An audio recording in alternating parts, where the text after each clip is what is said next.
Kamera? Kamera yang style lama lah, yang pakai tape. Dulu masa tu tape lagi.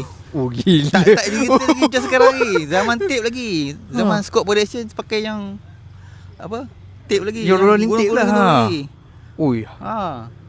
Tapi kita orang pakai tape lagi, tape yang kecil ni lah kan. Itu filem-filem yang besar lah. Ya, yang faham. jenis kecilnya. Okey. Kalau sejam nak render masuk ke PC kan, sejam lah. Macam mana daripada tape tu nak masuk ke PC? Dia ada lah kabel dia. So macam basically export daripada memory card agak lah. Lebih kurang macam tu lah. Nak transfer ke PC tu, kalau video tu rakaman sejam, sejam lah kena tunggu sampai siap.